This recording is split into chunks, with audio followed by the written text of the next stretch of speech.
Then good morning. Welcome to online class GPS.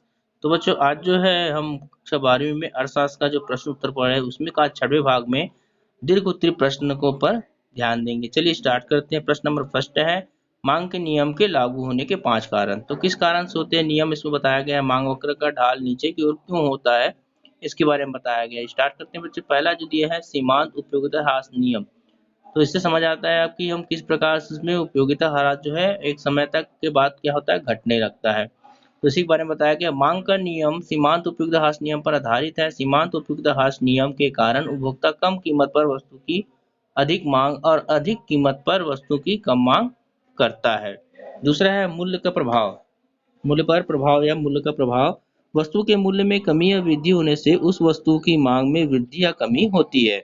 इसके कारण मांग वक्र बाएं से दाएं नीचे की ओर गिरता है। बच्चों, इस प्रकार बताया कि मूल्य के प्रभाव से आय प्रभाव, आय का भी क्या है, सीमांत जो होता है मांग के नियम का लागू होता है।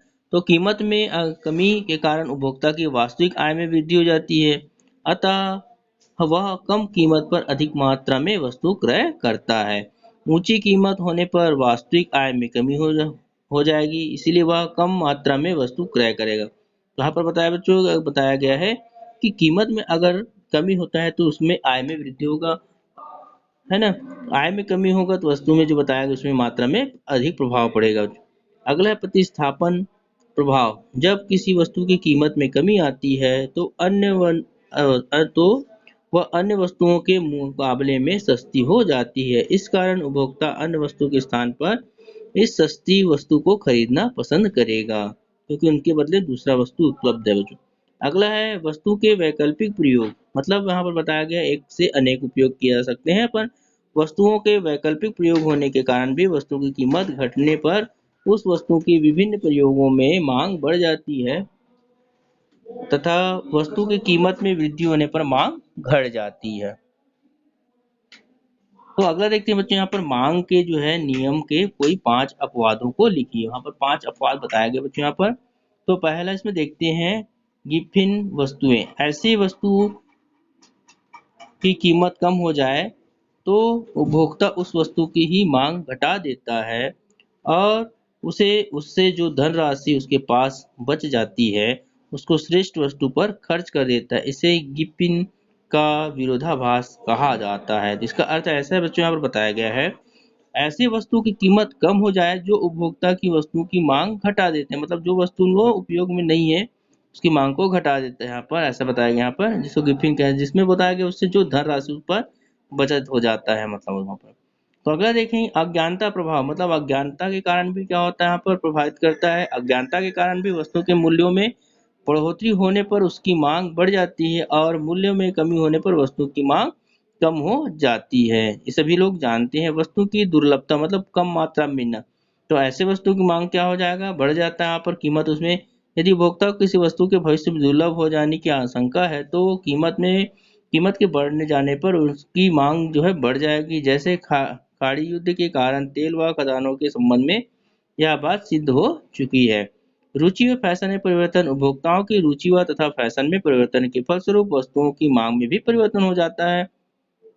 जिस वस्तु का फैशन नहीं रहता है उसकी कीमत कम होने पर भी मांग नहीं बढ़ती। अगला है अनिवार्यता है, मतलब आवश्यकता जो है। अनिवार्यता आवश्यकता की वस्तुओं के मूल्य में वृद्धि होने के बावजूद भी इनकी मांग में कमी होती है, क्योंकि उनको जरूरत होना ही है। अतः ऐसी दशा में मांग का नियम लागू नहीं होता यहाँ पर। अगला देखते हैं बच्चों, यहाँ पर मांग की लोच को प्रभावित करने वाले कोई 5 तत्व दिया गया है। जैसे यहाँ पर बताया गया है, स्थापन्न वस्तुएं। मतलब जिन वस्तुओं की अनेक स्थापन्न वस्तुएं होती हैं, मतलब एक से अधिक होते हैं, उनकी मांग अधिक लोजदार होती है। और जिन वस्तुओं की स्थापना वस्तु नहीं होती उन वस्तुओं की मांग बेलोजदार होती है। मतलब जिनका विकल्प होता नहीं वो बेलोजदार होती है बच्चों। यहाँ पर व्यय राशि का अनुपात। मतलब जिन वस्तुओं पर आय का अधिकांश भाग खर्च किया जाता है उन वस्तुओं की मांग की लोजदार होती है, और जिन वस्तुओं पर आय का थोड़ा सा भाग व्यय होता है उन वस्तुओं का मांग बेलोजदार होता है। तो अगला देखते हैं बच्चों, वस्तु का स्वभाव। मतलब जो वस्तुएं जीवन के लिए अनिवार्य होती हैं उन वस्तुओं की मांग बेलोजदार होती है। आरामदायक वस्तुओं की लोजदार तथा विलासिता की वस्तुओं की मांग अधिक लोजदार होती है।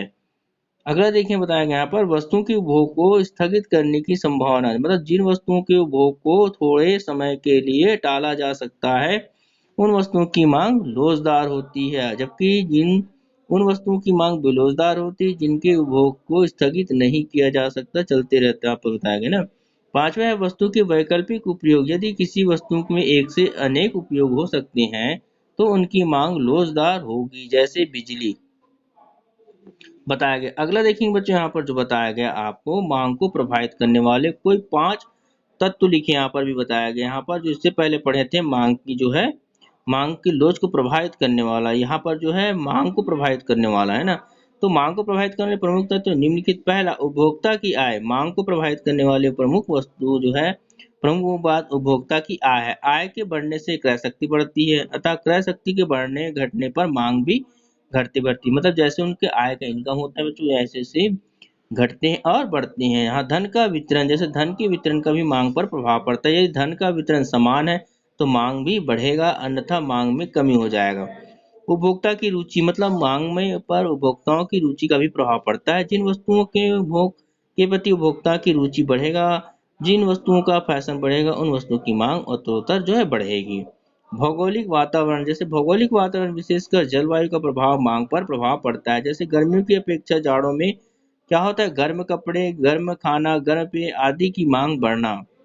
पांचवा जो बताया गया यहाँ पर वस्तुओं का मूल्य, जब किसी वस्तु के मूल्य में कमी आती है तब उन वस्तुओं की मांग में वृद्धि हो जाती है और मूल्य के बढ़ने पर मांग घट जाती है। तो इस प्रकार बताया गया है आपका जो है मांग को प्रभावित करने वाला। अब देखते हैं यहाँ पर जो है मांग की कीमत लोचदार के प्रकार बताया गया है। तो आपको बताया था वहां पर बच्चों, यहाँ पर मैंने 5 प्रकार के बताया था, मेरे ख्याल से हो गया, याद करेंगे आप। पूर्णतः या 3 प्रकार से भी बोल सकते हैं इसको। पूर्णतः लोचदार मांग, तो वहाँ पर किसी वस्तु के मूल्य में कोई परिवर्तन न होने पर भी वस्तु की मांग में भी भारी परिवर्तन हो जाए, मतलब मूल्य में कोई परिवर्तन लेकिन वस्तु के मूल्य में क्या हो जाए, भारी परिवर्तन हो, तो ऐसी वस्तुओं को मांग को पूर्ण लोचदार मांग कहते हैं। अतः मांग की लोच अनंत होती है। जैसे किसी वस्तु की कीमत में कोई परिवर्तन नहीं होता है लेकिन उसकी मांग में 10% वृद्धि या 10% कमी हो तो मांग का लोच का गणितीय परिणाम अंततः होगा।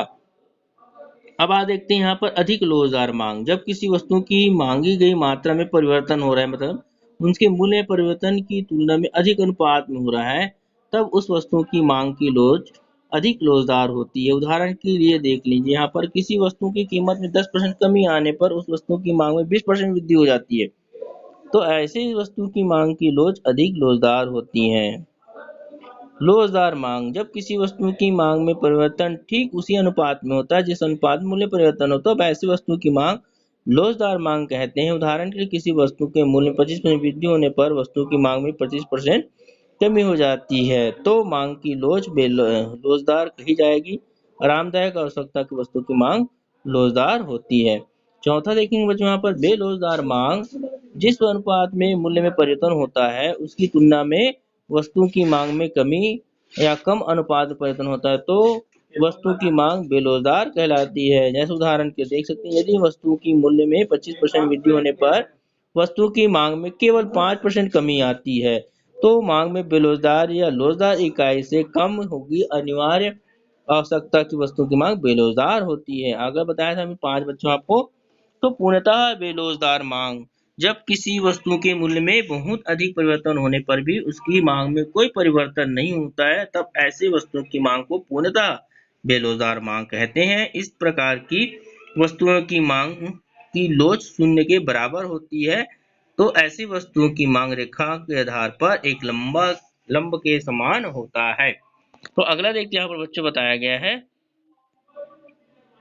तो इसमें बताया गया मांग नियम के मांग नियम को उदाहरण के जो रेखा चित्र से सहायता स्पष्ट की। जैसे मांग के नियम जो वस्तु के मूल्य और मांग के संबंध में स्पष्ट करता है। किसी वस्तु के मूल्य में वृद्धि होने पर उसकी मांग में कमी, हम किसी वस्तु के मूल्य में कमी होने पर उसकी मांग में बढ़ोतरी। जैसे यहाँ पर बताया वस्तुओं की कीमत 125, अब मांग में जैसे यहाँ पर पहले में 80 की जरूरत 1 है तो 80 2 रुपये होगा 70, मतलब धीरे धीरे मांग क्या हो जाता है जो है कमी हो जाता है बढ़ने पर रेट, है ना बच्चों। तो अगला देखेंगे यहाँ पर बताया उपयुक्त रेखा चित्र से सारणी से स्पष्ट है कि जैसे जैसे वस्तु के मूल्य में वृद्धि होती जाती है वैसे वैसे उसकी मांग की कमी हो जाती है। अतः स्पष्ट है कि वस्तु के मूल्य व वस्तु की मांग में विपरीत संबंध होती है।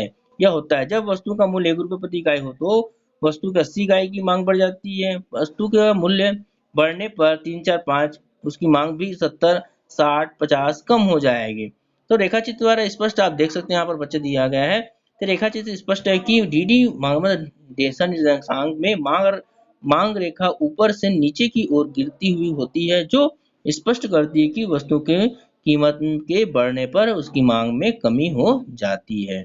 तो इस प्रकार बच्चों आज जो है हम यहीं तक पढ़ेंगे। अगला जो है गिफिन विरोधाभास क्या होता है उसके बारे में आपको बताया जाएगा। आज के लिए बेटा गुड डे।